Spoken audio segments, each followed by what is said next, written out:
ई मित्र नाम तो सुना ही होगा। खासकर राजस्थान में रहने वालों के लिए तो ये रोजमर्रा की जिंदगी का एक हिस्सा है।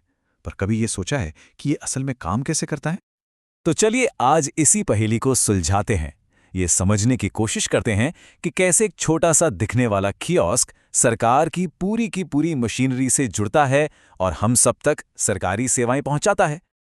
अच्छा, ई मित्र की असली कीमत समझने के लिए ना हमें थोड़ा सा वक्त में पीछे जाना होगा। उस जमाने में जब ये सिस्टम था ही नहीं, तब कोई भी सरकारी काम करवाना मतलब एक बहुत ही अलग और मुश्किल कहानी हुआ करती थी।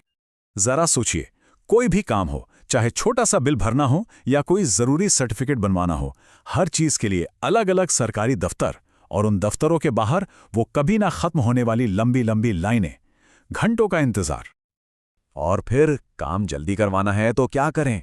तो लोग मजबूरन बिचौलियों मतलब दलालों के चक्कर में पड़ जाते थे। अब इससे होता क्या था? एक तो कोई पारदर्शिता नहीं और ऊपर से भ्रष्टाचार को खुली दावत। सिर्फ एक सर्टिफिकेट और उसके लिए दिनों का, कभी कभी तो हफ्तों का इंतजार, और दफ्तरों के चक्कर तो खैर गिनने ही नहीं है। और सोचिए, जो लोग गांव देहात में रहते हैं उनके लिए तो ये कितनी बड़ी मुसीबत रही होगी।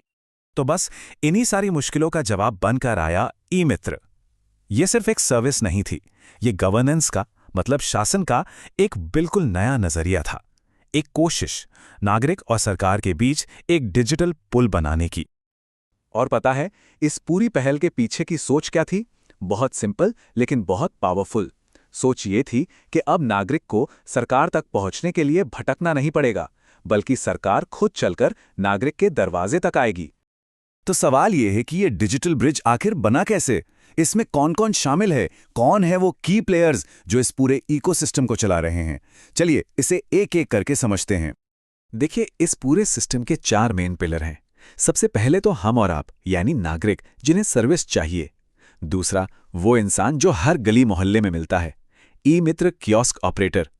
तीसरा, जाहिर है, सरकारी डिपार्टमेंट्स जो आखिर में काम को अप्रूव करते हैं।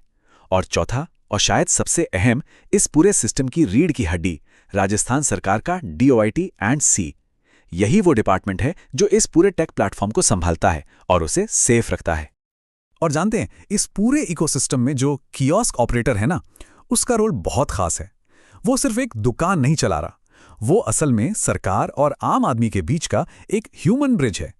एक ऐसा इंसान जो टेक्नोलॉजी की मुश्किलों को आसान भाषा में समझाता है और हर किसी को इस डिजिटल सिस्टम से जोड़ता है। ठीक है, तो ये तो हो गई थ्योरी, पर असल में रियल लाइफ में ये काम कैसे करता है? चलिए एक बहुत ही कॉमन सा उदाहरण लेते हैं। मान लीजिए किसी को अपना रेजिडेंस सर्टिफिकेट यानी निवास प्रमाण पत्र बनवाना है। तो होता क्या है? कोई भी अपने पास वाले ई मित्र कियोस्क पर जाता है, ऑपरेटर सारी डिटेल्स सिस्टम में फीड करता है, डॉक्यूमेंट्स अपलोड करता है और जो भी छोटी मोटी फीस है वो जमा हो जाती है। और कमाल की बात यह है कि उसी वक्त तुरंत एक डिजिटल रसीद हाथ में। अब यहां से वो एप्लीकेशन सीधे डिजिटल तरीके से संबंधित सरकारी विभाग में पहुंच जाती है। वहां बैठा ऑफिसर उसे ऑनलाइन ही वेरीफाई करके अप्रूव कर देता है और बस फाइनल सर्टिफिकेट उसी कियोस्क से डाउनलोड या प्रिंट हो जाता है। ना कोई चक्कर, ना लंबा इंतजार, पूरा का पूरा प्रोसेस डिजिटल और एकदम ट्रांसपेरेंट। अब बात करते हैं पैसों की। उसका मैनेजमेंट भी उतना ही स्मार्ट है। हर पेमेंट एक सिक्योर गेटवे से होके जाता है और ये गेटवे इतना इंटेलिजेंट है कि ये अपने आप ही सरकारी फीस और कियोस्क ऑपरेटर का कमीशन बांट देता है। सब कुछ ऑटोमेटिक, सेफ और एकदम क्रिस्टल क्लियर। मतलब एक एक रुपए का हिसाब पक्का। तो ये तो हो गया कि सिस्टम काम कैसे करता है, लेकिन इसका जो बड़ा इम्पैक्ट है, जो असली असर है, वो क्या है? मतलब द बिगर पिक्चर क्या है? इस एक सिस्टम ने पूरे राजस्थान को कैसे बदला है? देखिए, इसका असर वाकई जबरदस्त रहा है। सबसे पहले तो इसने बिचौलियों को सिस्टम से बाहर कर दिया, मतलब करप्शन पे सीधा वार। दूसरा, सरकारी कामकाज की स्पीड कई गुना बढ़ गई। और सबसे बड़ी बात, इसने गांव-गांव तक डिजिटल इंडिया की नींव रखी। एक ऐसा सिस्टम बनाया जिससे पारदर्शिता बढ़ी। सच कहें तो ये आज ग्रामीण डिजिटल समावेशन की रीढ़ बन चुका है। तो आखिर में ई मित्र सिर्फ एक सर्विस कियोस्क नहीं है, ये इस बात का सबूत है कि गवर्नेंस का एक नया मॉडल मुमकिन है। ये दिखाता है कि जब टेक्नोलॉजी को सही नीयत के साथ इस्तेमाल किया जाए तो वो आम आदमी की जिंदगी को कितना कितना आसान बना सकती है।